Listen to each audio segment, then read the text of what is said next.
안녕하세요. 2026년 4월 18일 오늘의 사연 시작하겠습니다. 시골쥐가 이사를 한들 뭐가 달라지겠어. 그깟 푼돈 보태서 뭐 하냐고. 시어머니의 비웃음이 전화기를 뚫고 나왔습니다. 서윤 씨는 3년 동안 장볼 때마다 거스름 돈을 한 장씩 빼돌려 모은 100만 원을 15년 만에 이사하시는 친정 부모님께 보낸 것뿐이었습니다.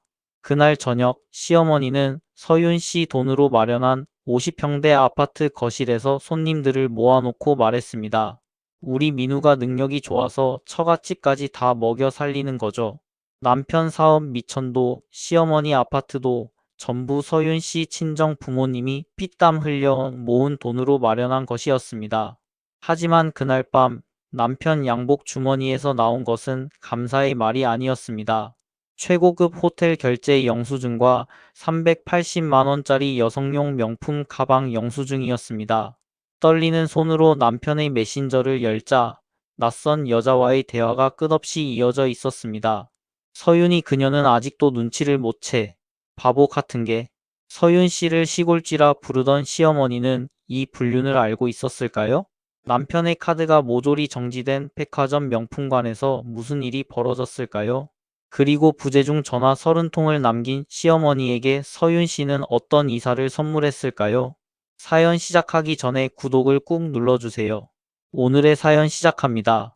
비가 새는 천장 밑에서 양동이를 받쳐놓고 사시는 부모님 얼굴이 떠올랐습니다. 저는 화장대 서랍 맨 안쪽에 숨겨둔 봉투를 꺼냈습니다.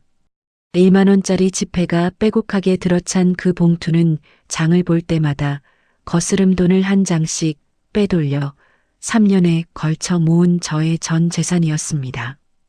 저는 떨리는 손으로 지폐를 세었습니다. 딱 100만 원이었습니다.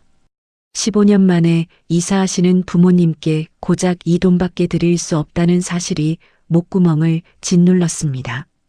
남편 강민우 명의의 사업체, 시어머니 박영자가 사는 50평대 아파트, 그 모든 것에 실제 돈줄은 저였습니다. 친정 부모님이 평생 허리를 굽혀 모은 돈과 제 명의의 자산이 시댁 살림 전체를 떠받치고 있었습니다. 그런데 정작 저는 남편이 쥐고 있는 생활비 통장에서 한 푼도 자유롭게 쓸 수가 없었습니다. 저는 핸드폰을 꺼내 부모님 계좌로 100만 원을 송금했습니다. 화면에 이체 완료라는 글자가 뜨자 코끝이 시큰해졌습니다. 엄마, 나 지금 이삿짐 센터 가는 길이야. 돈 조금 보냈어. 전화기 너머로 어머니의 조심스러운 목소리가 들려왔습니다. 아이고, 서윤아. 안 그래도 되는데 뭘 자꾸 보내고 그래. 너 그러다 시어머니한테 들켜서 혼나면 어쩌려고. 괜찮아, 엄마. 내 용돈 조금씩 아껴서 모아둔 거야. 아무 걱정 말고 이사 잘해, 알았지? 저는 부모님 마음 아프실까봐 애써 밝은 목소리를 냈습니다. 전화를 끊고 현관문을 나서려는데 핸드폰이 다시 요란하게 울렸습니다. 화면에 시어머니라는 글자가 떠 있었습니다. 여보세요, 어머니. 야, 이서윤. 너 지금 제정신이니? 너 친정에 돈 보냈다며. 박영자의 목소리는 처음부터 날카로운 칼날처럼 날이 서 있었습니다. 저는 현관 앞에서 신발을 신다 말고 얼어붙었습니다. 네, 어머니. 저희 친정 부모님이 15년 만에 이사를 하셔서요. 자식도리에 마음만 조금 보태드렸습니다. 조금? 그 조금이 대체 얼만데? 당장 말 못해. 100만 원 보냈습니다. 제 대답이 끝나기도 전에 박영자가 코웃음을 쳤습니다. 전화기 너머로 비웃는 소리가 선명하게 들려왔습니다. 어머, 얘 좀 봐. 100만 원 가지고 무슨 대단한 이사를 한다고 난리야? 어휴, 내가 창피해서 살 수가 없다. 정말. 시골쥐들이 이사를 해봤자 시골쥐지. 뭐가 달라지겠니? 낡은 빌라에서 옆동 빌라로 옮기는 거 아니야? 저는 입술을 꽉 깨물었습니다. 손에 쥔 핸드폰이 땀으로 축축하게 젖었습니다. 어머니 말씀이 너무 심하세요. 부모님이 평생 고생하시다가 이제야 전세로 옮기시는 거예요. 비가 새는 집에서 더 이상 못 사시겠다고 해서. 그래서 뭐, 전세라고 해봤자 뻔하지. 그런 푼돈 보태주는 것도 민우 엄마라고 말하기 쪽팔려 죽겠어. 박영자는 제 말을 가차없이 잘라버렸습니다. 야, 너 똑똑히 들어라. 그 푼돈 보탠다고 내 친정 수준이 올라가니? 아무리 발버둥 쳐도 그 집구석은 딱 거기까지야. 내가 처음부터 뭘 했어? 근본 없는 집안이랑 엮이면 피곤하다고 안 했어. 저는 입술 안쪽 여린 살을 짓씹었습니다. 입안에 비릿한 피맛이 번졌습니다. 전화를 끊고 나서 한참을 현관문에 기대어 서 있었습니다. 눈을 감으니 6년 전 결혼 준비를 하던 날이 떠올랐습니다. 아버지가 평생 모은 퇴직금 통장을 제 손에 쥐어주셨습니다. 통장 잔액은 8천만 원이었습니다. 서윤아, 이거 가져가라. 사위놈이 사업 시작한다는데 남자가 미천이 있어야 기 안 죽고 장사를 하지. 이거 보태 써라. 아빠, 이건 아빠 노후 자금이잖아. 평생 고생해서 모은 걸 내가 어떻게 가져가. 허허, 이 녀석아. 노후가 다 뭐냐? 아빠는 아직 팔다리 멀쩡해서 일 더 할 수 있어. 우리 딸내미 시집가서 잘 사는 거 보는 게 아빠한테는 최고의 노후야. 아버지는 억지로 너털웃음을 지으셨지만 돈을 건네는 손끝은 가늘게 파르르 떨리고 있었습니다. 어머니도 당신 명의의 적금을 깨서 2천만 원을 보태셨습니다.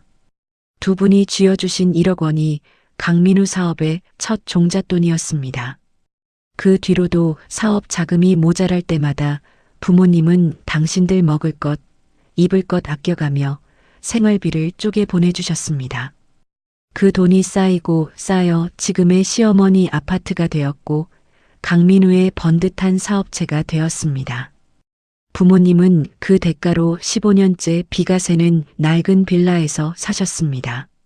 그런 부모님을 시골쥐라고 부르다니. 저는 눈물을 닦고 이삿짐 센터로 향했습니다. 부모님의 새 전셋집은 작지만 깨끗한 아파트였습니다. 이삿짐을 나르는 아버지의 등이 예전보다 훨씬 굽어 있었습니다. 아빠, 내가 한다니까. 무거운 건 좀 놔둬. 허리 나가. 오냐, 오냐. 바쁜데 뭘 또 여기까지 왔어. 우리 서윤이 오느라 고생했네. 아버지는 입으로는 오지 말라고 하시면서도 제가 온 것이 무척 좋으신지 얼굴에 웃음꽃이 활짝 피었습니다. 이삿짐을 대충 정리하고 늦은 저녁을 먹으려는데 핸드폰이 또 울렸습니다. 어이, 이서윤 씨. 지금 어디야? 어머니가 지금 당장 집으로 오시라는데. 남편 강민우였습니다. 나 친정 이사 도우러 왔어. 짐 정리할 게 많아서 좀 늦을 것 같은데. 친정이 문제야 지금? 어머니가 오늘 귀한 손님 오신다고 과일이랑 다과 좀 준비하라고 하시잖아. 집안일은 안 하고 어디서 딴청이야? 빨리 안 와. 저는 부모님께 죄송하다는 인사를 드리고 급히 시어머니 집으로 향했습니다. 50평대 아파트 현관문을 열자 거실에서 왁자지껄한 웃음소리가 쏟아져 나왔습니다. 박영자가 부녀회장과 동네 친구들을 잔뜩 불러 모아놓고 한창 자랑을 늘어놓고 있었습니다. 어머, 며느리 이제 오니? 예, 서윤아. 손님들 목 빠지시겠다. 얼른 들어가서 과일 좀 예쁘게 깎아오고 향 좋은 커피도 좀 내와라. 박영자는 저를 쳐다보지도 않은 채 귀찮다는 듯 손을 휘휘 저었습니다. 저는 앞치마를 두르고 부엌으로 들어갔습니다. 사과를 깎고 접시에 담고 커피를 내리고 물컵을 날랐습니다. 거실로 과일 접시를 들고 나가는데 박영자의 목소리가 등 뒤에 꽂혔습니다. 아유, 우리 며느리 친정이 글쎄 오늘 이사를 했다지 뭐예요?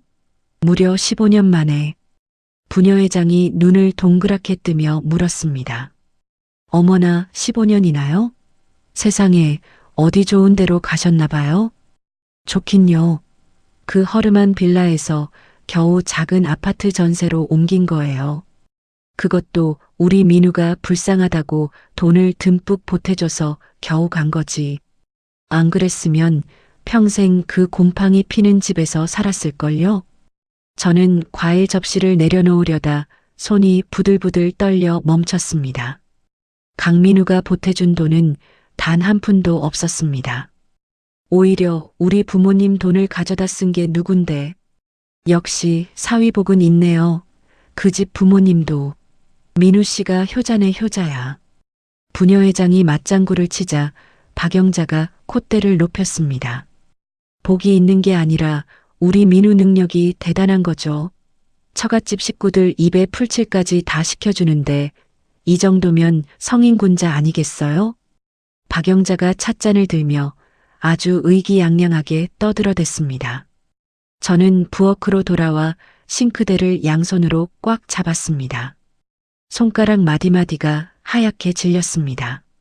참고 또 참았습니다. 이 집에서 참는 것 말고는 할 수 있는 게 없었으니까요. 저녁에 집으로 돌아와 남편 강민우에게 따져 물었습니다. 민우 씨, 오늘 어머니가 손님들 앞에서 우리 부모님 이야기를 어떻게 하셨는지 알아? 부모님을 시골쥐라고 비하하고 당신이 우리 집 다 먹여 살린다고 거짓말까지 하셨어. 강민우는 대수롭지 않다는 듯 귀를 후비며 대답했습니다. 그래서 그게 뭐 틀린 말이야? 뭐라고? 지금 그걸 말이라고 해? 아니, 우리 엄마가 좀 말을 세게 하긴 해도 틀린 구석은 없잖아. 당신네 집 어려운 거 사실이고 내가 가장 노릇하는 것도 사실인데 왜 자꾸 예민하게 굴어? 사람 피곤하게 진짜. 강민우가 짜증 섞인 한숨을 푹 내쉬었습니다. 당신 지금 사업하는 그 미천, 우리 아빠 퇴직금에서 나온 거야. 그걸 벌써 잊은 거야? 아, 또 그 소리. 됐어, 그만해. 나 피곤하니까 잠이나 자자고. 끊어. 전화가 뚝 끊겼습니다. 저는 어두운 거실에 홀로 앉아 깜깜해진 핸드폰 화면만 멍하니 바라보았습니다. 그날 밤 잠든 강민우의 옷을 정리하다가 양복 안주머니에서 꼬깃꼬깃한 종이 뭉치가 잡혔습니다. 접힌 종이를 펼치자 입이 떡 벌어지는 영수증이 나왔습니다. 최고급 호텔 카드 결제 영수증. 금액은 무려 87만 원이었습니다. 날짜를 보니 지난주 토요일 거래처 접대 때문에 밤샘 작업을 한다며 외박했던 그날이었습니다. 그 영수증 아래에 또 한 장이 더 있었습니다. 백화점 명품 매장 영수증이었습니다. 여성용 명품 가방 마이너스 380만 원. 심장이 바닥으로 툭 떨어지는 기분이었습니다. 저는 떨리는 손으로 강민우의 핸드폰을 집어들었습니다. 잠금을 풀고 메신저 앱을 열자마자 낯선 여자의 사진이 보였습니다. 대화창을 열자 눈이 뒤집힐 것 같은 내용이 가득했습니다. 온갖 사랑한다는 말과 꽃 이모티콘이 도배되어 있었습니다. 그리고 그 추잡한 대화 속에서 제 이름을 발견했습니다. 자기야, 서윤이 그녀는 아직도 눈치 못 챘어? 진짜 바보 멍청이라니까. 키읔키읔 말도 마. 오늘 장인 장모 이사한다고 100만 원 싸들고 갔대. 거지 집안 근성은 어디 안 가나 봐. 귀여운 수준이지? 손끝이 얼음장처럼 차갑게 식어갔습니다. 저는 그 대화 내용을 한 글자도 빠짐없이 제 핸드폰으로 전부 전송했습니다. 다음 날 아침 저는 평소처럼 강민우의 와이셔츠를 다려주고 아침밥을 차렸습니다. 강민우가 식탁에 앉아 숟가락을 들며 말했습니다. 오늘 저녁에 거래처 미팅 있으니까 늦을 수도 있어. 알았어. 저는 된장찌개를 떠주며 태연하게 대답했습니다. 강민우가 현관문을 나서는 뒷모습을 확인하고 나서야 저는 식탁 위에 놓인 밥그릇을 밀어냈습니다. 한 숟가락도 넘길 수가 없었습니다. 저는 방으로 들어가 어젯밤 제 핸드폰으로 옮겨둔 메신저 대화를 처음부터 다시 읽었습니다. 대화는 8개월 전부터 시작되어 있었습니다.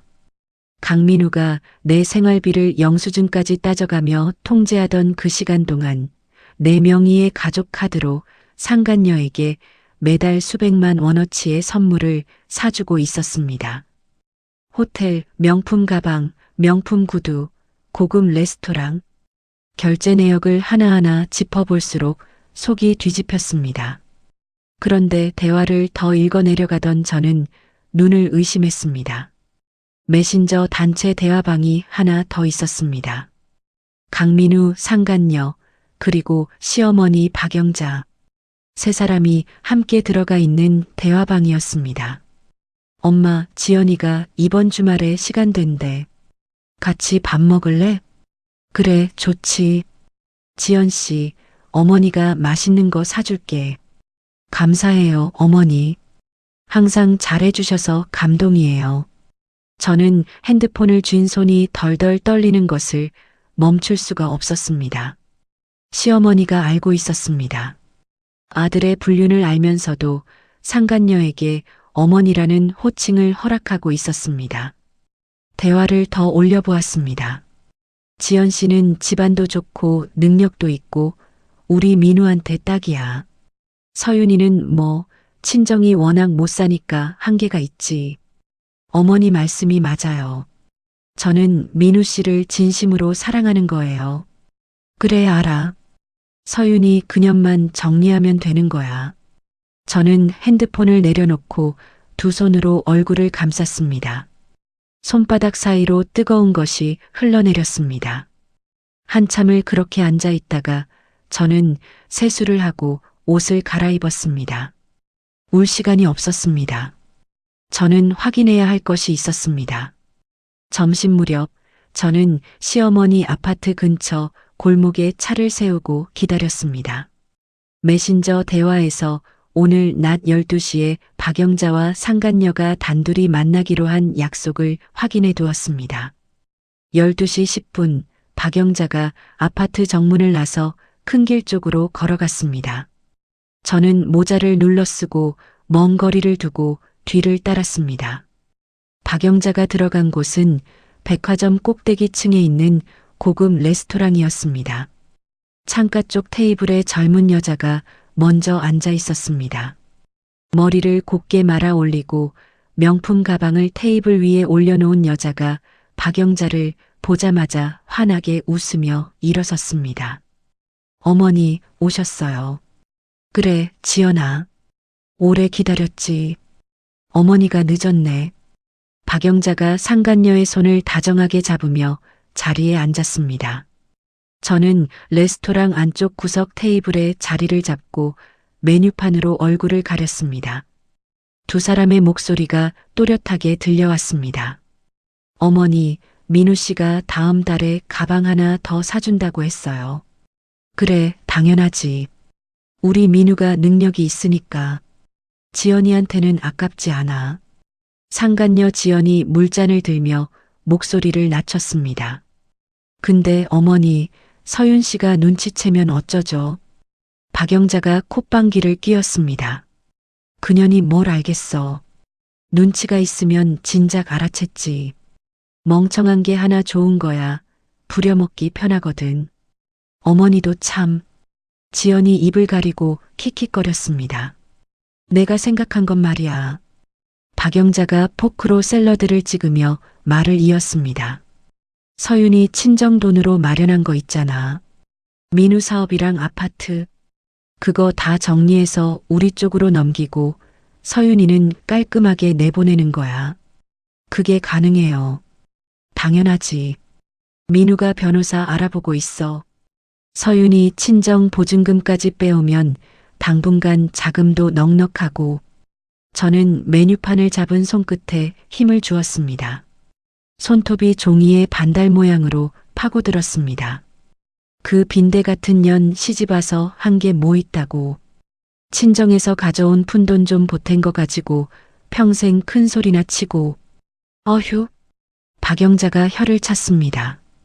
지연이 네가 들어오면 이 집안이 확 달라질 거야. 집안도 좋고 돈도 있고 이게 진짜 며느리지. 저는 더 이상 듣고 있을 수가 없어서 레스토랑을 나왔습니다. 엘리베이터 안에서 벽에 등을 기대고 천장을 올려다보았습니다. 형광등 불빛이 눈을 찔렀습니다. 집으로 돌아오는 길, 저는 운전대를 잡고 생각을 정리했습니다. 남편의 사업체는 사업자 명의만 강민우로 되어 있을 뿐, 실제 투자금은 전부 제 이름으로 들어간 돈이었습니다. 시어머니가 사는 50평대 아파트도 등기부상 소유자는 이서윤, 바로 저였습니다. 남편의 길을 살려주겠다고 겉으로는 남편 이름을 내세웠지만 돈의 흐름과 부동산 소유권만큼은 제 명의로 묶어두었던 과거의 선택이 떠올랐습니다. 그때는 혹시 모를 일에 대비한 것이었습니다. 설마 이렇게 쓸 줄은 몰랐습니다. 며칠 뒤 토요일 오전 시어머니에게서 전화가 왔습니다. 서윤아, 지금 당장 와. 어머니, 무슨 일이세요? 와서 얘기해. 빨리. 시어머니 집에 도착하자 박영자가 거실 소파 한가운데 떡하니 앉아 팔짱을 끼고 있었습니다. 테이블 위에 서류 뭉치가 놓여 있었습니다. 앉아. 저는 맞은편 의자에 앉았습니다. 민우 사업이 요즘 좀 커지고 있거든. 자금이 더 필요해. 네, 알고 있습니다. 그래서 말인데, 박영자가 서류 뭉치를 제 쪽으로 밀었습니다. 내 친정 부모 있잖아. 이번에 이사한 집 보증금이 얼마야? 네. 그 보증금 빼서 민우 사업에 넣어. 어차피 내 부모가 가지고 있어봤자 얼마 안 되는 돈이잖아. 민우 사업에 보태면 나중에 몇 배로 불어서 돌려줄 수 있어. 저는 박영자의 얼굴을 똑바로 바라보았습니다. 어머니, 그건 안 됩니다. 부모님이 겨우 마련한 전세 보증금이에요. 그걸 빼면 부모님이 갈 데가 없으세요. 뭐? 안 돼. 박영자의 눈이 가늘어졌습니다. 시어머니가 하라는 게 그렇게 어려워. 내 남편 사업이 잘 되면 너도 좋은 거잖아. 그래도 이건 안 됩니다, 어머니. 저는 고개를 숙이지 않았습니다. 박영자의 얼굴이 시뻘겋게 달아올랐습니다. 박영자가 테이블 위에 놓인 물컵을 집어들더니 제 얼굴을 향해 물을 끼얹었습니다. 차가운 물이 이마를 타고 흘러내렸습니다. 블라우스가 축축하게 젖었습니다. 인연이 시어머니한테 안 된다는 소리를 해. 네가 뭔데? 박영자가 소리를 질렀습니다. 그때 현관문이 열리며 강민우가 들어왔습니다. 무슨 소리야 이게? 강민우가 거실로 들어서며 저와 박영자를 번갈아 보았습니다. 민우야, 이것 좀 봐. 시어머니한테 대들어. 친정 보증금 좀 가져오라는데 못한다고 따박따박 말대꾸를 해. 서윤 씨, 어머니한테 또 대든 거야. 강민우가 제 어깨를 거칠게 밀었습니다. 저는 비틀거리며 뒤로 두 걸음 물러났습니다. 대든 게 아니라 부모님 전세 보증금을 빼오라는 건 말이 안 되잖아. 어머니가 하시라는 대로 해. 왜 맨날 트러블을 만들어? 강민우는 제 말을 들으려 하지도 않았습니다. 저는 젖은 옷소매로 얼굴의 물기를 닦았습니다. 이 사람들이 원하는 것이 무엇인지 이제 너무나 선명하게 보였습니다. 제 돈, 부모님 돈, 쥐어짤 수 있는 것을 전부 짜낸 다음 빈 껍데기로 만들어 내쫓으려는 것이었습니다. 그리고 그 자리에 상간녀를 앉히려는 것이었습니다. 저는 물기를 닦아내며 박영자와 강민우를 차례로 바라보았습니다. 두 사람은 저를 내려다보고 있었습니다. 마치 벌레를 보듯이. 저는 현관문을 열고 나왔습니다. 엘리베이터 안에서 젖은 블라우스 위로 손을 올렸습니다. 심장이 미친 듯이 뛰고 있었습니다. 하지만 눈물은 나지 않았습니다. 분노가 슬픔을 태워버린 것 같았습니다. 차에 올라 시동을 건 저는 핸드폰을 꺼내 메모장을 열었습니다. 강민우 명의의 가족 카드 번호, 시어머니 아파트의 등기 정보, 사업체로 연결된 제 명의의 통장 목록. 하나하나 적어 내려갔습니다. 이 배은망덕한 것들이 잊고 있는 게 있었습니다.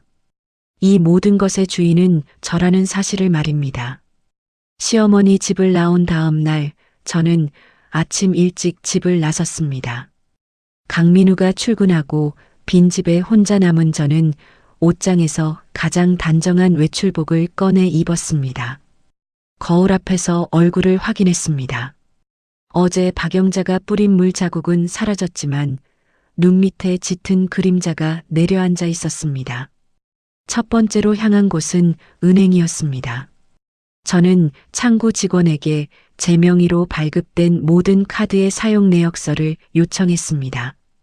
최근 1년치 전부 뽑아주세요. 네, 고객님. 잠시만 기다려주세요. 출력된 내역서는 12장이 넘었습니다. 저는 은행 로비 의자에 앉아 한 장씩 형광펜으로 줄을 그었습니다. 호텔 결제, 백화점 명품관 결제, 고급 레스토랑 결제. 강민우가 상간녀에게 쓴 금액만 따로 모으니 8개월 동안 총 3,200만 원이 넘었습니다. 제가 장을 볼 때 1만 원짜리 한 장을 몰래 빼돌려 3년간 100만 원을 모으는 동안 강민우는 제 카드로 한 달에 400만 원씩 상간녀에게 퍼주고 있었던 것입니다. 두 번째로 향한 곳은 카드사 고객센터였습니다. 저는 가족 카드 결제 내역 중 강민우가 사용한 부분만 별도로 분류한 공식 확인서를 발급받았습니다. 직원이 서류에 카드사 직인을 찍어 주었습니다. 혹시 분쟁 관련으로 필요하신 건가요? 네, 소송에 쓸 겁니다. 저는 서류를 봉투에 넣고 카드사를 나왔습니다. 세 번째로 간 곳은 데이터 복구 업체였습니다.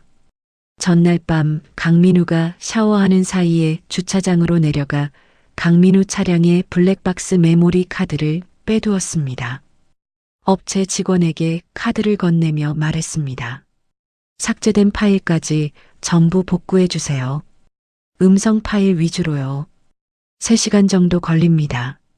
연락드릴까요? 기다리겠습니다. 3시간 뒤 직원이 복구된 파일 목록을 보여주었습니다. 저는 이어폰을 꽂고 하나씩 재생했습니다. 강민우의 목소리가 흘러나왔습니다. 지연아, 오늘 어디 갈까? 저번에 갔던데 또 가자. 오빠, 나 저번에 본 가방 사줘. 응. 그래, 사줄게. 뭐든 사줄게. 오빠 와이프는 모르지. 그년이 뭘 알겠어. 맨날 시어머니한테 불려다니느라 바쁜데. 강민우가 킥킥 웃는 소리가 들렸습니다. 근데 오빠 장모님이 이사했다며. 오빠가 돈 좀 보탠 거야. 미쳤어. 내가 왜 그 집에 돈을 보내. 서윤이가 몰래 모은 푼돈 보낸 거야. 100만 원인가 뭔가. 100만 원. 웃긴다, 진짜. 두 사람의 웃음소리에 저는 이어폰을 뺐습니다. 손가락 끝이 차가웠습니다. 복구된 파일을 전부 USB에 담아받았습니다. 업체를 나오며 봉투 안에 은행 내역서, 카드사 확인서, 블랙박스 음성 USB를 차곡차곡 넣었습니다. 집으로 돌아온 저는 강민우의 핸드폰 클라우드 계정에 접속했습니다. 결혼 초에 제가 직접 만들어준 계정이라 비밀번호를 알고 있었습니다. 클라우드에는 강민우 핸드폰의 사진과 문자가 자동으로 저장되어 있었습니다. 상간녀 지연의 문자함을 스크롤하는데 눈에 띄는 내용이 나왔습니다. 지연이 강민우에게 보낸 사진들 사이에 명품 가방과 시계를 찍은 사진이 여러 장 있었습니다. 그런데 사진 속 가방마다 작은 태그가 달려 있었습니다. 저는 화면을 확대했습니다. 렌탈 태그였습니다. 지연이 올리던 화려한 명품 사진들은 전부 빌려온 물건이었습니다. 저는 클라우드를 더 뒤졌습니다. 지연의 문자함 아래쪽에 발신자가 다른 문자들이 줄줄이 나왔습니다. 김지연님, 렌탈 대여료 3개월 미납 상태입니다. 즉시 납부 바랍니다. 김지연님, 대출 원리금 연체 90일 경과. 법적 조치 예정입니다. 마지막 경고. 미상환 씨 신용정보 등록 및 추심 절차 진행합니다. 저는 화면을 캡처하기 시작했습니다. 1장, 2장, 10장, 20장. 사채업자들의 협박 문자, 렌탈업체의 미납 경고, 여러 곳에 대출 독촉. 김지연이라는 여자의 실체가 드러났습니다. 돈 많은 부잣집 딸이 아니라 수억 원대의 빚을 진 사기꾼이었습니다. 시어머니 박영자가 부잣집 딸이라며 떠받들던 여자의 정체가 이것이었습니다. 저는 캡처한 사진들을 모두 제 핸드폰에 저장하고 서류 봉투에 출력본까지 넣었습니다. 봉투가 두툼하게 부풀었습니다. 이 봉투 하나면 충분했습니다. 다음 날 아침 저는 시어머니가 사는 아파트의 등기 서류를 떼러 갔습니다. 서류에 찍힌 소유자 이름은 선명했습니다. 이서윤. 저는 그 서류를 들고 아파트 단지 앞 부동산 중개업소로 걸어 들어갔습니다. 이 아파트 급매로 내놓으려고요. 중개사가 등기 서류를 확인하더니 눈을 크게 떴습니다. 50평대면 이 단지에서 제일 큰 평수인데 급매로 내놓으시면 금방 나갑니다. 얼마에 내놓으실 건가요? 시세보다 낮춰주세요. 빨리 빠져야 합니다. 이 가격이면 오늘 안에 연락 올 겁니다. 중개사의 말대로였습니다. 오후 3시 매수자가 나타나 가계약금을 입금했습니다. 저는 입금 확인 문자를 보며 고개를 끄덕였습니다. 부동산을 나온 저는 바로 카드사에 전화를 걸었습니다. 제 명의로 발급된 가족카드 전부 정지해 주세요. 도난 신고로 처리해 주시면 됩니다. 본인 확인 후 처리해 드리겠습니다. 카드 사장 모두 정지하시는 거 맞으시죠? 네, 전부요. 전화를 끊자마자 은행에 다시 전화를 걸었습니다. 제 명의로 되어 있는 마이너스 통장 있죠? 한도 전액 회수 처리해 주세요. 고객님, 이 통장에서 매달 자금이 이체되고 있는데 회수하시면 연결된 계좌로 자금 공급이 중단됩니다. 알고 있습니다. 회수해 주세요. 강민우의 사업체로 흘러가던 자금줄이 끊어지는 순간이었습니다. 복잡한 소송을 하며 시간을 끌 생각은 없었습니다. 이 사람들이 숨을 쉬고 있는 산소호흡기는 처음부터 제 것이었습니다. 그 호흡기의 전원을 껐을 뿐입니다. 저는 은행 주차장에 앉아 마지막으로 한 가지를 더 했습니다. 친정 어머니께 전화를 걸었습니다. 엄마, 나 서윤이야. 서윤아, 무슨 일이야?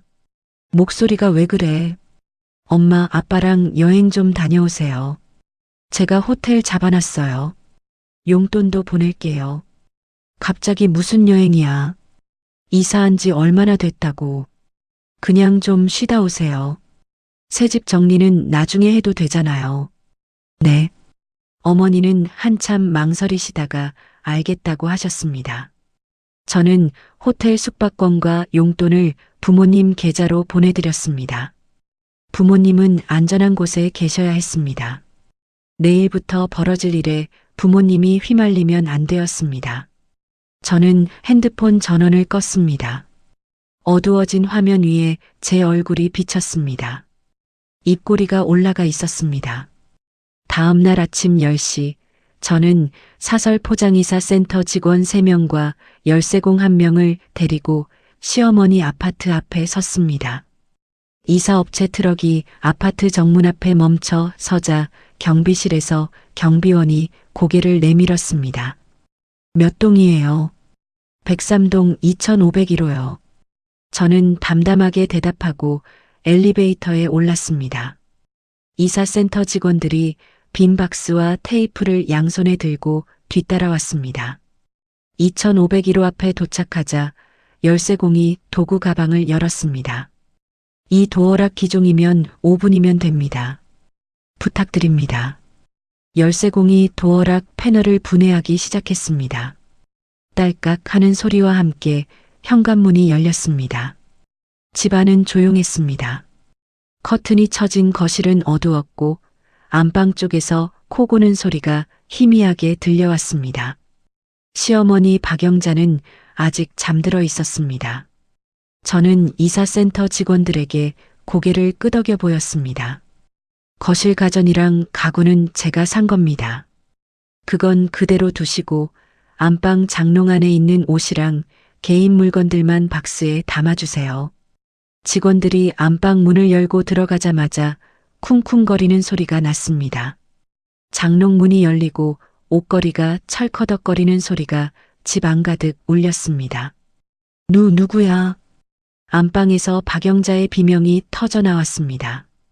잠옷바람에 머리가 헝클어진 박영자가 침대에서 벌떡 일어나 이사 직원들을 보며 소리를 질렀습니다. 도둑이야. 도둑이 들었어. 경비실. 박영자가 전화기를 찾으려 허둥대는 사이 저는 안방 문 앞에 서서 박영자를 바라보았습니다. 어머니.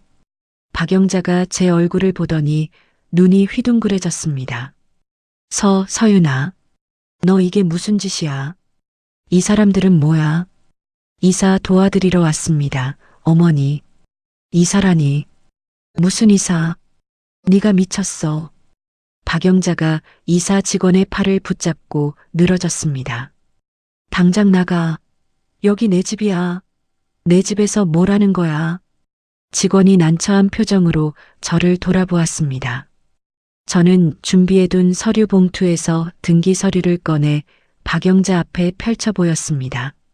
어머니, 여기 보세요. 이 집 소유자 이름이 누구로 되어 있는지. 박영자가 서류를 낚아채듯 빼앗아 들여다보았습니다. 소유자란에 찍힌 이름 이서윤. 박영자의 얼굴에서 핏기가 빠졌습니다.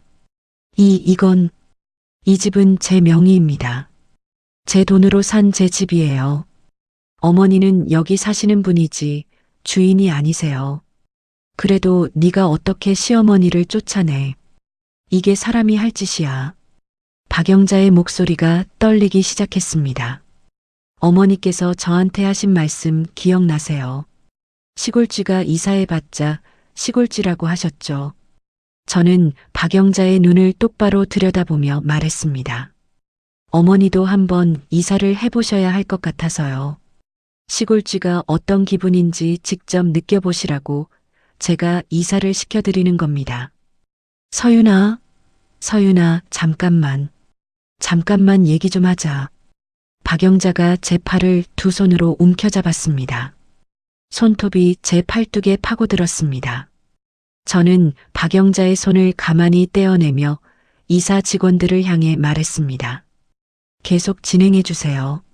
직원들이 장롱 속 옷가지를 박스에 쓸어 담기 시작했습니다.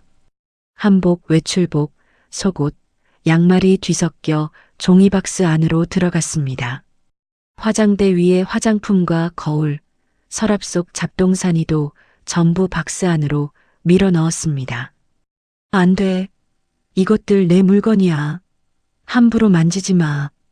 박영자가 직원들 사이를 뛰어다니며 박스를 잡아 뒤집으려 했지만 직원 3명의 손이 워낙 빨랐습니다. 저는 그 사이 현관 도어락의 비밀번호를 3번호로 바꿨습니다. 번호를 설정하고 잠금을 확인한 뒤 돌아서자 박영자가 잠옷바람 그대로 복도까지 쫓아 나와 있었습니다.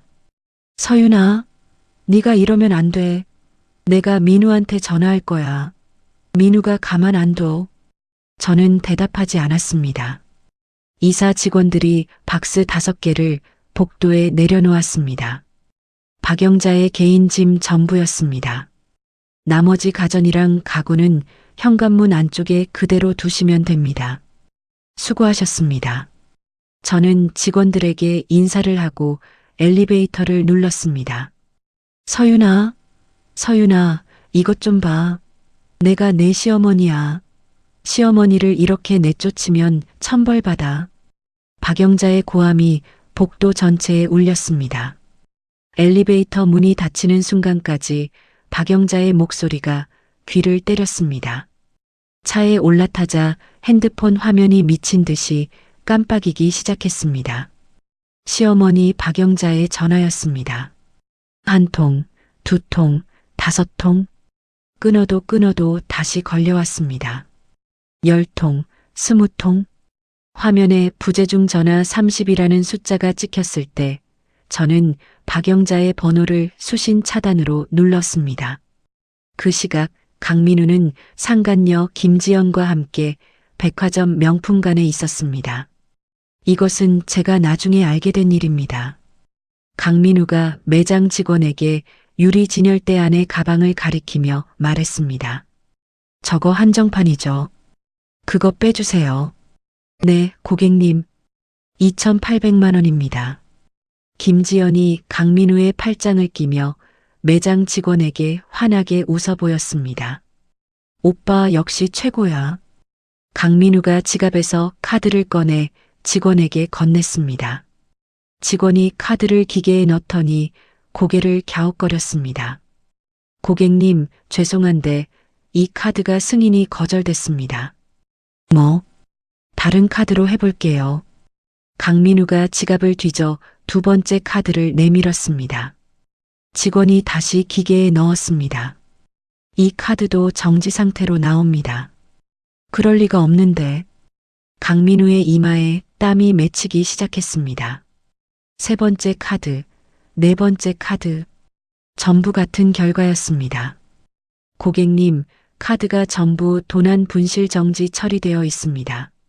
매장 직원의 목소리가 매장 안에 퍼졌습니다. 주변에서 쇼핑하던 다른 손님들이 슬금슬금 고개를 돌려 강민우를 쳐다보았습니다. 오빠 뭐야? 카드가 왜 안 돼? 김지연이 팔짱을 풀며 한 발짝 뒤로 물러섰습니다. 잠깐만 기다려. 은행에 전화 좀. 강민우가 핸드폰을 꺼내 카드사에 전화를 걸었지만 안내 음성은 똑같은 대답만 반복했습니다. 명의자 본인의 요청에 의한 정지 처리라고. 뭐가 어떻게 된 거야, 대체? 강민우의 손이 떨리기 시작했습니다. 김지연이 가방을 낚아채듯 어깨에 걸치며 차가운 목소리로 말했습니다. 나 먼저 갈게. 연락해. 김지연이 매장을 나가버렸습니다. 강민우가 멍하니 김지연의 뒷모습을 바라보다가 다급하게 회사 경리에게 전화를 걸었습니다. 나야. 회사 비상금 좀 빼줘. 급한 일이 생겼어. 대표님, 저도 지금 연락드리려던 참이었습니다. 사모님 명의로 연결되어 있던 자금 한도가 전부 회수됐습니다. 회사 계좌에 들어오던 돈이 완전히 막혔어요. 뭐라고? 거래처 결제 대금도 오늘 나가야 하는데 계좌에 잔액이 거의 없습니다. 대표님, 이거 큰일입니다. 강민우의 무릎이 풀렸습니다. 백화점 명품관 한가운데서 강민우가 주저앉았습니다. 주차 요금을 낼 카드조차 없었습니다. 그 시각 저는 미리 예약해둔 호텔방에 앉아 커피를 마시고 있었습니다. 창밖으로 저녁 노을이 번지고 있었습니다. 수신 차단된 핸드폰 화면은 고요했습니다. 그날 저녁 8시쯤이었습니다. 호텔 1층 라운지에서 커피를 한 잔 더 시키고 앉아 있는데 로비 쪽에서 소란이 들렸습니다. 서윤 씨 여기 묵고 있다고 했잖아. 비켜. 강민우의 목소리였습니다. 프런트 직원이 강민우를 막아서며 말했습니다. 고객님, 투숙객 동의 없이는 안내가 어렵습니다. 내 와이프라니까. 비켜. 저는 커피잔을 내려놓고 자리에서 일어섰습니다. 로비 쪽으로 걸어가자 강민우가 저를 발견했습니다. 강민우 뒤에는 잠옷 위에 패딩 점퍼를 걸친 박영자가 종이박스 하나를 끌고 서 있었습니다. 박영자의 머리는 아침에 쫓겨날 때 그대로 헝클어져 있었고 슬리퍼를 신은 발이 벌벌 떨리고 있었습니다. 강민우가 저를 향해 성큼성큼 다가왔습니다. 너 지금 뭐 하는 거야? 미쳤어. 진짜 미쳤어. 강민우가 제 멱살을 잡으려고 손을 뻗었습니다. 그 순간 호텔 보안 요원 2명이 사이에 끼어들며 강민우의 양팔을 잡아 뒤로 밀었습니다. 고객님, 진정하세요. 호텔 내에서 폭력 행위는 경찰에 신고됩니다. 손 놔. 내 와이프란 말이야. 강민우가 몸부림을 쳤지만 보안 요원들의 손아귀에서 벗어나지 못했습니다. 로비에 있던 투숙객 5-6명이 발걸음을 멈추고 이쪽을 쳐다보고 있었습니다. 저는 보안 요원들 뒤에 서서 준비해온 서류 봉투를 열었습니다. 가장 먼저 아파트 매매 가계약서 사본을 꺼내 강민우의 발치에 떨어뜨렸습니다. 이게 뭔지 알아? 어머니가 사시던 아파트 매매 가계약서야. 내 명의니까 내가 팔았어. 강민우가 바닥에 떨어진 서류를 주워들었습니다. 가계약서를 읽는 강민우의 눈동자가 좌우로 빠르게 흔들렸습니다. 저는 2번째 서류를 꺼냈습니다. 은행의 자금 회수 통지서였습니다. 그리고 이건 자금 회수 통지서. 4명의 마이너스 통장 한도 전액 회수했어. 당신 회사로 들어가던 돈 전부. 서류가 강민우의 가슴팍에 부딪히고 바닥으로 떨어졌습니다. 강민우의 얼굴이 하얗게 질려갔습니다. 내 돈으로 산 집이야. 내 돈으로 굴린 사업이고 당장 집에서 나가고 그동안 내 카드로 긁은 것들 전부 토해내. 강민우가 입술을 달싹거렸지만 말이 나오지 않았습니다. 보안 요원에게 팔이 잡힌 채로 벌어진 입만 몇 번 열었다 닫았습니다. 서윤아. 박영자가 종이박스를 버려두고 저에게 다가왔습니다. 서윤아, 네가 아무리 화가 났어도 이건 아니지. 어머니한테 이럴 수 있어. 어머니가 길바닥에 나앉았잖아. 저는 박영자를 바라보며 핸드폰을 꺼냈습니다. 화면을 몇 번 누르자 블랙박스에서 복구한 음성 파일이 재생되기 시작했습니다. 강민우의 목소리가 라운지에 울려 퍼졌습니다. 그년이 뭘 알겠어. 맨날 시어머니한테 불려다니느라 바쁜데. 100만 원. 웃긴다, 진짜. 상간녀 김지연의 낄낄거리는 웃음소리가 뒤따랐습니다. 로비에 있던 사람들이 하던 일을 멈추고 이쪽을 주목했습니다. 저는 다음 파일을 재생했습니다. 이번에는 박영자의 목소리였습니다. 그 멍청한 년 친정 돈까지 싹 다 빼앗아서 쫓아내자. 지연이 네가 들어오면 이 집안이 확 달라질 거야. 박영자의 얼굴에서 핏기가 사라졌습니다.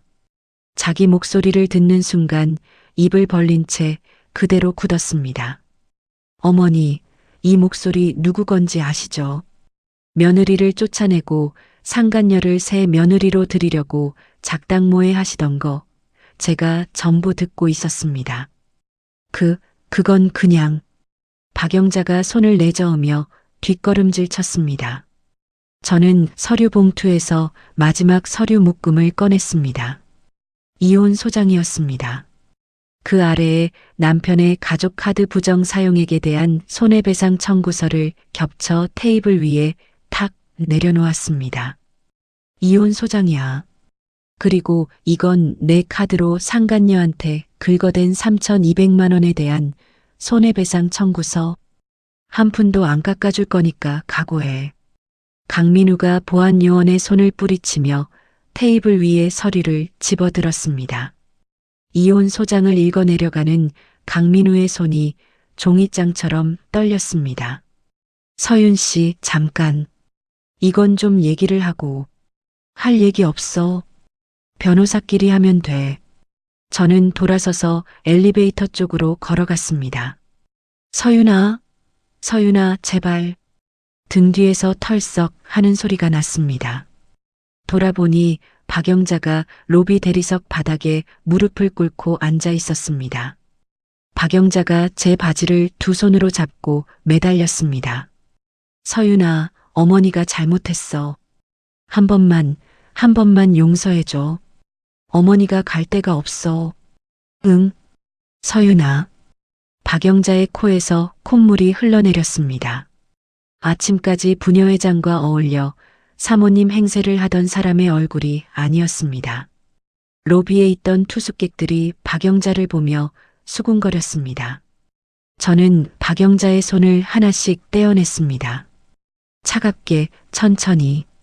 어머니, 시골쥐가 어떤 건지 이제 똑똑히 아시겠죠? 직접 겪어보세요. 저는 박영자의 손을 놓고 엘리베이터에 올라탔습니다. 문이 닫히기 직전 로비 바닥에 주저앉은 박영자와 서류를 쥔 채 멍하니 서 있는 강민우의 모습이 한 프레임처럼 눈에 찍혔습니다. 엘리베이터가 올라가는 동안 저는 가방에서 부동산 카탈로그를 꺼냈습니다. 아파트 매각 대금이 들어오면 가장 먼저 할 일이 있었습니다. 15년 동안 비세는 빌라에서 사시던 부모님께 따뜻하고 편안한 집을 마련해 드리는 것. 저는 카탈로그 속 단독주택 사진 위에 동그라미를 쳤습니다. 호텔방 문을 열고 들어서자 창밖으로 도시의 야경이 내려다 보였습니다. 저는 침대에 앉아 핸드폰을 켰습니다. 수신 차단 목록에 박영자의 이름이 찍혀 있었습니다. 부재중 전화는 더 이상 늘어나지 않았습니다. 일주일이 지났습니다. 저는 호텔을 나와 친정 부모님의 새 전셋집 근처에 작은 원룸을 하나 얻어 지내고 있었습니다. 이혼 소송 서류를 변호사에게 맡기고 돌아오는 길 핸드폰에 알림이 쏟아졌습니다. 아파트 단지 입주민 단톡방에 글이 하나 올라와 있었습니다. 작성자는 강민우였습니다. 주민 여러분께 알립니다. 제 아내 이서윤은 의부증이 심해 아무 근거 없이 남편을 의심하고 60이 넘은 시어머니를 한겨울에 길거리로 내쫓은 사람입니다. 늙은 어머니가 갈 곳이 없어 박스를 깔고 잠을 잤습니다. 이런 사람이 같은 단지에 살고 있다는 사실을 여러분도 아셔야 할 것 같습니다. 글 아래에 박영자가 복도에 박스를 쌓아놓고 앉아있는 사진이 첨부되어 있었습니다. 사진 속 박영자는 눈물을 글썽이며 카메라를 올려다보고 있었습니다. 저는 화면을 아래로 내렸습니다. 댓글이 수십 개 달려 있었습니다. 세상에 시어머니를 쫓아내다니. 무슨 며느리가 저래요. 남편이 불쌍하네. 이가 저절로 맞물렸습니다. 저는 핸드폰을 주머니에 넣고 현관문을 나섰습니다. 단톡방 글은 시작에 불과했습니다. 다음 날 아파트 단지 내 대형 맘카페에도 같은 내용의 글이 올라왔습니다. 제목은 의부증 며느리가 시어머니를 길거리에 나앉게 한 실화였습니다. 글은 빠르게 퍼져나갔고 조회수가 하루 만에 3,000을 넘겼습니다. 시어머니 박영자도 가만히 있지 않았습니다. 평소 친하게 지내던 부녀회장에게 전화를 걸어 울먹이며 말했습니다. 회장님, 저 영자예요. 며느리가 재산을 독차지하려고 우리 민우 사업까지 일부러 망하게 하고 있어요. 나를 쫓아낸 것도 모자라서 아들까지 거리에 나앉히려고 해요. 부녀회장이 동네 사람들에게 이 이야기를 퍼뜨리는 데는 하루도 걸리지 않았습니다. 저는 마트에 장을 보러 갈 때마다 사람들의 시선을 느꼈습니다. 계산대에 줄을 서면 앞사람이 슬금슬금 고개를 돌려 저를 쳐다보았습니다. 아파트 단지 산책로를 걸으면 벤치에 앉아있던 아주머니들이 수군대며 제 뒤를 눈으로 따라왔습니다. 어느 날 오후 직장에서 점심을 먹고 건물 밖으로 나서는데 정문 앞에 사람이 서 있었습니다. 박영자였습니다. 머리를 풀어 헤치고 검정 옷을 입은 박영자가 양손에 종이 피켓을 들고 서 있었습니다. 가정 파탄 낸 폐륜 며느리 이서윤. 박영자가 피켓을 높이 들며 목청을 높였습니다. 우리 아들이 불쌍해요. 며느리가 재산 다 빼돌리고 시어머니를 길바닥에 내쫓았어요. 하늘이 무섭지도 않은 년이에요. 점심시간이라 건물 앞에 사람이 많았습니다. 직장 동료 서너 명이 정문 앞에 서서 박영자를 구경하다가 저와 눈이 마주쳤습니다. 서윤 씨, 저분 시어머니 아니야. 동료가 눈을 크게 뜨며 속삭였습니다. 저는 대답하지 못하고 고개를 숙인 채 건물 안으로 돌아왔습니다. 그 뒤로 직장 안에서도 수군거림이 시작되었습니다. 복도에서 마주치는 사람들이 제 얼굴을 힐끔 보고 고개를 돌렸습니다. 점심시간에 구내식당에서 혼자 밥을 먹고 있으면 옆 테이블에서 낮은 목소리가 들려왔습니다. 저 사람 시어머니를 쫓아냈대. 남편 사업도 일부러 망하게 했다던데. 며칠 뒤 상사가 저를 따로 불렀습니다. 이서윤 씨, 요즘 개인적인 일로 좀 힘든 모양인데 당분간 휴직하는 게 어떨까? 회사 분위기도 그렇고. 상사의 말은 정중했지만 눈빛은 차가웠습니다. 저는 고개를 숙이고 사무실을 나왔습니다. 화장실 거울 앞에서 양손으로 세면대를 잡고 한참을 서 있었습니다. 퇴근길 원룸으로 돌아가는 골목에서 동네 마트 앞을 지나게 되었습니다. 마트 입구 옆에 사람들이 모여 있었습니다. 가운데 박영자가 바닥에 종이박스를 깔고 앉아 있었습니다. 박스 위에 며느리에게 쫓겨난 시어머니라고 매직펜으로 쓴 종이가 놓여 있었습니다. 불쌍한 할머니. 지나가던 아주머니가 혀를 차며 말했습니다. 요즘 세상에 저런 며느리가 다 있대. 옆에 있던 남자가 맞장구를 쳤습니다. 박영자가 두 손을 모으고 지나가는 사람들에게 고개를 숙이며 말했습니다. 며느리한테 쫓겨나서 갈 데가 없어요. 밥 한 끼 못 먹은 지 이틀째예요. 불쌍한 시어머니 좀 도와주세요. 박영자의 눈에서 눈물이 흘러내렸습니다. 저는 그 모습을 멀찍이서 바라보았습니다. 가증스러웠습니다. 레스토랑에서 상간녀와 희희낙낙하며 며느리 쫓아낼 궁리를 하던 사람이 지금 저 자리에서 불쌍한 시어머니 연기를 하고 있었습니다. 그때 핸드폰에 알림이 떴습니다. 맘카페에 새 글이 올라와 있었습니다. 익명 계정이 작성한 글이었습니다. 이서윤이라는 사람 남편을 정신적으로 학대했다는 거 다들 아시나요? 의부증에 걸려서 아무 증거도 없이 남편을 몰아세우고 시어머니를 길거리에 내쫓고 남편 사업까지 고의로 망하게 한 겁니다. 이런 사람이 피해자인 척하면 안 되잖아요. 글투가 익숙했습니다. 상간녀 김지연이었습니다. 저는 핸드폰 화면을 꺼냈습니다. 원룸방에 돌아와 불을 켜지 않은 채 침대에 앉았습니다. 어둠 속에서 천장을 올려다보았습니다. 숨어서 울까? 참고 기다릴까? 아무것도 안 보이는 천장을 한참 들여다보다가 저는 벌떡 일어나 불을 켰습니다.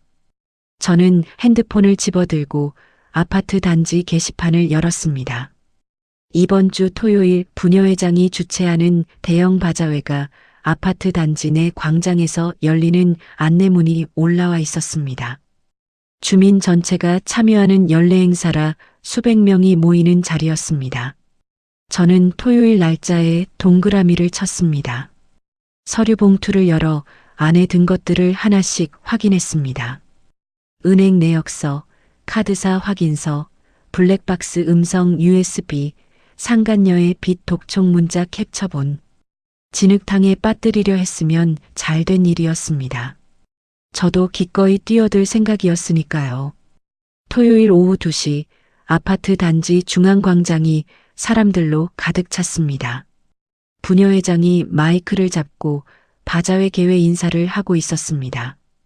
텐트 아래 좌판마다 중고 물건과 먹거리가 늘어서 있었고 아이들이 뛰어다니고 어른들이 삼삼오오 모여 웃고 떠들었습니다.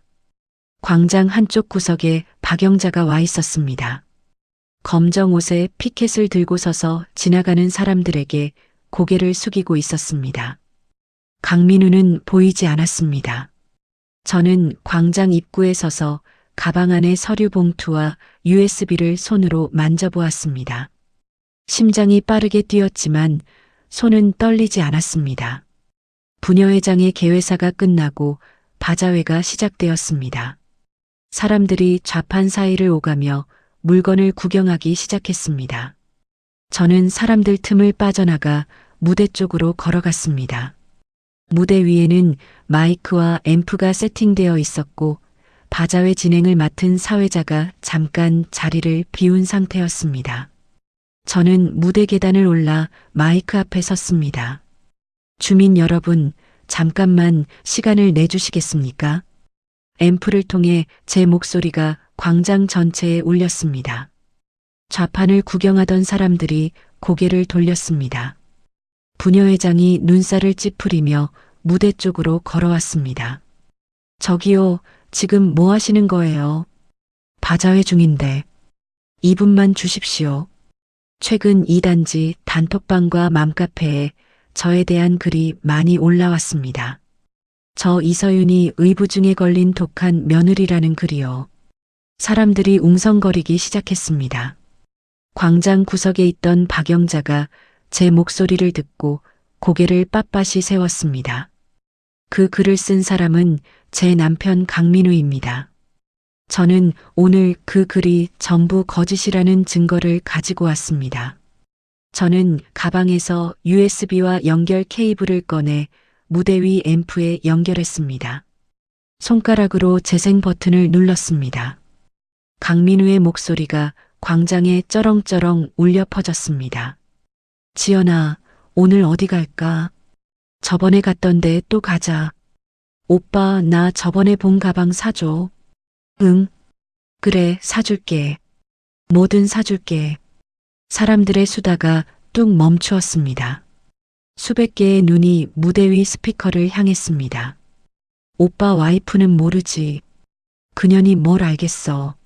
맨날 시어머니한테 불려다니느라 바쁜데. 저는 마이크를 잡고 말했습니다. 이 목소리의 주인이 누군지 아시는 분 계시죠? 제 남편 강민우입니다. 상간녀와 나눈 대화가 차량 블랙박스에 그대로 녹음되어 있었습니다. 광장이 술렁였습니다. 부녀회장이 입을 벌린 채 무대 아래에 서 있었습니다. 저는 다음 파일을 재생했습니다. 이번에는 박영자의 목소리였습니다. 그 멍청한 년 친정 돈까지 싹 다 빼앗아서 쫓아내자. 지연이 네가 들어오면 이 집안이 확 달라질 거야. 박영자의 얼굴이 백지장처럼 변했습니다. 피켓을 든 손이 축 늘어졌습니다.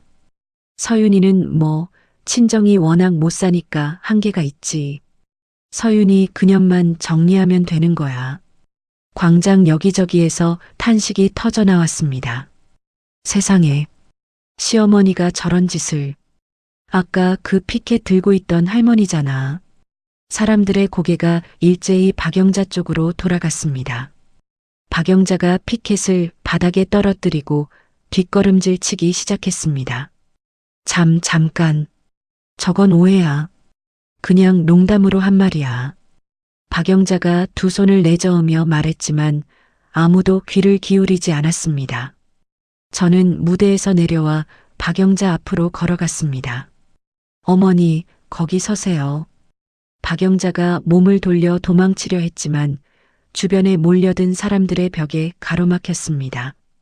저는 핸드폰을 높이 들어 올렸습니다. 화면에 상간녀 김지연의 렌탈 미납 독촉장이 떠 있었습니다. 주민 여러분, 한 가지 더 보여드리겠습니다. 제 시어머니가 새 며느리로 점 찍은 여자의 정체입니다. 저는 핸드폰 화면을 천천히 돌려 주변 사람들에게 보여주었습니다. 이 여자 이름은 김지연입니다. 시어머니는 이 여자가 돈 많은 부잣집 딸인 줄 알고 제 남편과 만남을 부추겼습니다. 화면을 넘겼습니다. 사채업자의 협박 문자가 나왔습니다. 김지연님, 대출 원리금 연체 90일 경과. 법적 조치 예정. 다음 화면. 마지막 경고. 미상환 씨 신용정보 등록 및 추심 절차 진행. 다음 화면. 렌탈 대여료 3개월 미납. 반납 불이행 시 횡령으로 고소. 이 여자의 명품은 전부 빌린 겁니다. 수억 원의 빚을 지고 사채업자한테 쫓기는 사람이에요. 시어머니가 부잣집 딸이라고 떠받든 여자의 진짜 모습입니다. 주변에서 웅성거리는 소리가 점점 커졌습니다. 뭐야, 사기꾼이잖아. 시어머니가 속은 거네. 속은 게 아니라 욕심에 눈이 먼 거지. 박영자의 무릎이 꺾이기 시작했습니다. 두 다리에 힘이 빠진 것처럼 제자리에서 푹 주저앉더니 두 손으로 얼굴을 감쌌습니다. 입 사이로 끙끙거리는 소리가 새어나왔습니다. 어머니가 저를 시골쥐라고 하셨죠. 제 부모님이 15년간 비세는 집에서 사시는 동안 어머니는 제 돈으로 산 50평대 아파트에서 사모님 행세를 하셨습니다. 저는 박영자를 내려다보며 말했습니다. 그러면서 제 돈으로 상간녀에게 밥을 사주시고 며느리를 쫓아내고 그 자리에 빚쟁이 사기꾼을 앉히려고 하셨습니다. 누가 진짜 멍청한 건지 이제 아시겠습니까? 박영자가 얼굴을 감싼 손가락 사이로 눈물이 줄줄 흘러내렸습니다. 주변에 모여있던 사람들이 박영자를 가리키며 혀를 찼습니다. 쯧쯧, 꼴 좋다. 아까까지 불쌍한 척하더니 피켓 들고 거짓말하고 다닌 거잖아. 저는 핸드폰을 열어 아파트 단톡방에 접속했습니다. 준비해둔 증거 자료를 하나씩 올리기 시작했습니다. 블랙박스 녹음 파일, 카드 결제 내역서, 상간녀의 빚 독촉 문자 캡처본, 시어머니와 상간녀의 작당모의 녹음 파일, 마지막으로 강민우와 김지연에 대한 명예훼손 고소장 사본을 올렸습니다. 단톡방의 알림이 폭주하기 시작했습니다. 이거 실화야. 남편이 완전 쓰레기네. 시어머니가 더 나쁘다. 어떻게 며느리한테 저런 짓을. 아까 맘카페에 올라온 글 다 거짓말이었어. 저는 핸드폰을 주머니에 넣고 광장을 빠져나왔습니다. 등 뒤에서 박영자의 울음소리가 작아졌습니다. 그날 저녁 변호사에게서 전화가 왔습니다. 이서윤 씨 상대 측 변호사가 사임했다는 연락이 왔습니다. 사임이요? 네. 증거가 워낙 확실하니까 승산이 없다고 판단한 모양입니다. 남편 쪽에서 낸 반소도 사실상 무효가 됐습니다. 저는 전화를 끊고 원룸 창문을 열었습니다. 밤 공기가 차갑게 볼을 스쳤습니다. 바자회가 끝나고 한 달이 지났습니다. 이혼 소송은 제 완승이었습니다. 재판장 앞에서 강민우는 고개를 들지 못했습니다. 블랙박스 녹음, 카드 결제 내역, 메신저 대화 캡처본. 제가 제출한 증거들 앞에서 강민우 측은 단 한마디도 반박하지 못했습니다. 판결이 나오던 날 강민우가 법원 복도에서 저를 불러 세웠습니다. 서윤 씨, 위자료를 좀 깎아줄 수 없어. 그 돈을 어떻게 갚아? 강민우의 양복은 구겨져 있었고 면도를 하지 않은 턱에 수염이 지저분하게 나 있었습니다. 한 달 전 백화점 명품관에서 상간녀에게 가방을 사주려던 사람과 같은 사람이라고는 믿기 어려웠습니다. 변호사한테 얘기해. 저는 돌아보지 않고 법원 계단을 내려갔습니다. 강민우는 위자료와 밀린 카드 대금을 감당하지 못하고 신용불량자가 되었습니다. 사업체는 자금줄이 끊긴 지 보름 만에 문을 닫았습니다. 거래처에서 밀려드는 빚 독촉에 사무실 집기까지 압류당했습니다. 돈이 떨어지자 상간녀 김지연의 태도는 칼같이 바뀌었습니다. 강민우가 김지연에게 당분간 같이 지내자고 했을 때 돌아온 대답은 간단했습니다. 민우 씨, 나한테 이러지 마. 빈털터리가 돼서 나한테 어떻게 들러붙어. 연락하지 마. 김지연은 강민우의 전화번호를 차단하고 사라졌습니다. 갈 곳을 잃은 강민우는 고시원을 전전하다가 결국 공사 현장에서 일용직 일을 시작했습니다. 시어머니 박영자의 처지도 다르지 않았습니다. 바자회 이후 동네에서 완전히 매장당한 박영자를 받아주는 사람은 아무도 없었습니다. 부녀회장은 박영자의 전화를 받지 않았고 평소 어울리던 친구들도 모두 연락을 끊었습니다. 아파트 매각이 완료되자 박영자가 갈 수 있는 곳은 보증금 500만 원짜리 반지하 단칸방이 전부였습니다. 한때 50평대 아파트 거실에서 손님들을 불러 모아 사모님 행세를 하던 사람이 곰팡이가 핀 반지하 벽을 바라보며 살게 된 것입니다. 어느 비 오는 저녁이었습니다. 저는 부동산 매각 대금 정리를 마치고 새로 이사할 집 계약서를 들고 아파트 단지를 지나가고 있었습니다. 단지 입구 쓰레기 수거장 옆에 누군가 쪼그리고 앉아 있었습니다. 박영자였습니다. 비에 젖은 패딩 점퍼를 입고 쓰레기통 뚜껑을 열어 안을 뒤지고 있었습니다. 비닐봉지에서 무언가를 꺼내 들여다보다가 다시 넣고 또 다른 봉지를 열었습니다. 박영자가 고개를 들었습니다. 저와 눈이 마주쳤습니다. 박영자의 입술이 파르르 떨렸습니다. 무언가 말을 하려는 듯 입을 열었지만 소리가 나오지 않았습니다.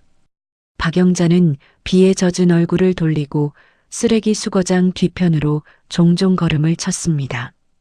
구부정한 등이 빗줄기 사이로 작아지다가 사라졌습니다. 저는 그 자리에 잠시 서 있었습니다. 가슴이 시원하지는 않았습니다. 하지만 동정도 들지 않았습니다. 저는 발길을 돌려 걸었습니다. 아파트 매각 대금과 회수한 자금으로 저는 새 출발을 시작했습니다. 가장 먼저 한 일은 부모님의 새 집을 마련하는 것이었습니다. 저는 2주 동안 매물을 찾아다닌 끝에 도심에서 조금 벗어난 조용한 동네에 있는 단독주택을 하나 골랐습니다. 마당에 작은 텃밭을 가꿀 수 있는 크기였고 남향이라 거실에 햇볕이 가득 들어왔습니다. 집을 계약하고 나서 한 달 동안 직접 업체를 돌며 벽지와 바닥재를 골랐습니다. 부엌 찬장은 어머니의 키에 맞춰 높이를 조절했고 아버지가 좋아하시는 안마의자를 거실 창가에 놓았습니다. 욕실 바닥에는 미끄럽지 않은 타일을 깔았습니다. 공사가 끝나고 봄이 왔습니다. 이사 날이 밝았습니다. 저는 아침 일찍 부모님을 모시러 전셋집으로 갔습니다. 현관문을 두드리자 어머니가 문을 열었습니다. 서윤아, 대체 어디로 가는 거야? 아침부터 오라고 해놓고는 말을 안 해주니까 엄마가 밤새 잠을 못 잤잖아. 가시면 알아요, 엄마. 저는 어머니의 손을 잡고 차에 태웠습니다. 아버지는 조수석에 앉아 창밖을 내다보며 말했습니다. 서윤아, 혹시 무슨 큰일 있는 거 아니지? 아빠, 좋은 일이에요. 걱정 마세요. 차가 새 집 앞 골목에 들어섰습니다. 하얀 담장 너머로 마당의 목련이 막 꽃을 피우고 있었습니다. 여기가 어디야? 어머니가 차 창문에 얼굴을 붙이며 물었습니다. 저는 차에서 내려 부모님의 문을 열어드렸습니다. 대문 앞으로 모셔드리며 열쇠를 꺼냈습니다. 엄마, 아빠, 여기가 우리 집이에요. 대문을 열자 깨끗하게 정리된 마당이 보였습니다. 텃밭 자리에 흙이 고르게 펴져 있었고 처마 아래 장독대가 놓여 있었습니다. 현관문을 열고 안으로 들어서자 넓은 거실에 봄볕이 쏟아져 들어왔습니다. 어머니가 거실 한가운데서 멈춰 섰습니다.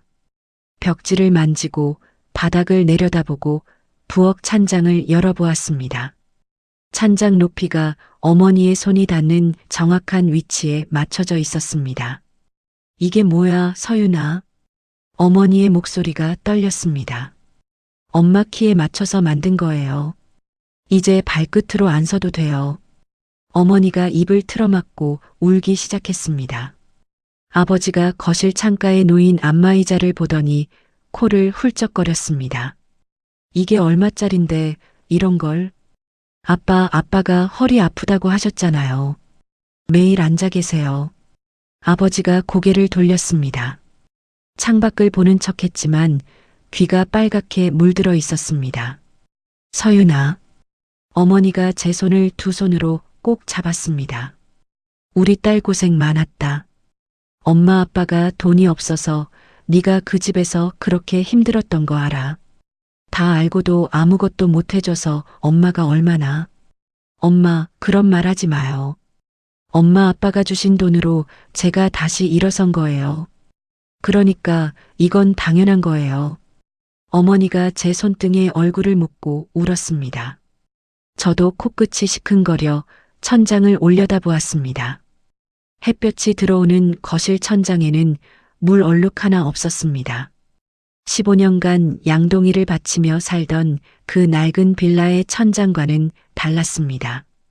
저녁이 되었습니다. 저는 근처 마트에서 사온 샴페인 병을 열었습니다. 뻥 하는 소리와 함께 거품이 솟아올랐습니다. 유리잔 3개에 샴페인을 따르고 부모님께 한 잔씩 건넸습니다. 자, 입주 축하해요. 3개의 잔이 부딪히며 맑은 소리를 냈습니다. 어머니가 한 모금 마시고 얼굴을 찡그렸습니다. 이거 왜 이렇게 시큼해? 엄마, 원래 그런 거야. 아버지가 안마의자에 앉아 잔을 들었습니다. 서윤아, 아빠는 이 의자가 제일 좋다. 저는 웃었습니다. 오랜만에 배 밑바닥에서부터 올라오는 웃음이었습니다. 거실 창 너머로 해가 지고 있었습니다. 노을빛이 마당의 목련 위에 내려앉았습니다. 저는 샴페인 잔을 내려놓고 거실 소파에 깊이 등을 기댔습니다. 내 명의의 집, 내 돈으로 마련한 이 공간에 부모님이 계셨습니다. 누구의 눈치도 보지 않고 누구에게 고개를 숙이지 않아도 되는 곳이었습니다. 착한 며느리가 되어야 한다는 굴레도, 생활비 영수증을 들이대는 손도, 시골쥐라고 비웃는 목소리도 여기에는 없었습니다. 창밖으로 마지막 노을이 사라지고 거실에 하나둘 조명이 켜졌습니다. 따뜻한 빛 아래에서 어머니가 부엌에서 된장찌개를 끓이기 시작했습니다. 아버지는 안마의자에서 꾸벅꾸벅 졸고 계셨습니다. 저는 핸드폰을 꺼내 수신 차단 목록을 열었습니다. 박영자, 강민우. 두 이름을 한참 들여다보다가 저는 목록을 닫고 핸드폰을 내려놓았습니다. 부엌에서 된장찌개 끓는 소리가 보글보글 거실까지 흘러왔습니다. 여러분, 서윤 씨의 긴 이야기 어떠셨나요? 시골쥐라고 비웃던 시어머니는 곰팡이 핀 반지하에서 쓰레기통을 뒤지게 되었고, 아내 돈으로 상간녀에게 명품을 바치던 남편은 신용불량자가 되어 공사판을 전전하게 되었습니다. 부잣집 딸 행세를 하며 남의 가정을 흔들던 상간녀는 빚쟁이 사기꾼이라는 진짜 얼굴이 세상에 드러났습니다. 저는 이 사연을 전하면서 한 가지가 계속 마음에 남았습니다. 서윤 씨가 3년 동안 거스름 돈을 모아 100만 원을 만들었다는 대목이었습니다. 수억 원의 자산을 가진 사람이 부모님 이사에 고작 100만 원밖에 보내지 못했던 것이 서윤 씨의 현실이었습니다. 남의 돈으로 배를 채우면서 그 돈의 주인을 깔보고 조롱하던 사람들이 결국 그 돈이 사라지는 순간 맨바닥에 주저앉았습니다. 남의 피눈물로 지은 허영은 오래가지 못합니다. 서윤 씨가 마지막에 부모님과 함께 새 집에서 샴페인 잔을 부딪히던 그 장면이 이 긴 이야기에서 가장 따뜻한 순간이 아니었나 싶습니다. 이야기를 끝까지 들어주신 분이 계시다면 오늘의 사연자 서윤 씨에게 응원의 댓글과 잘 들었다고 댓글 하나만 남겨주세요. 감사합니다.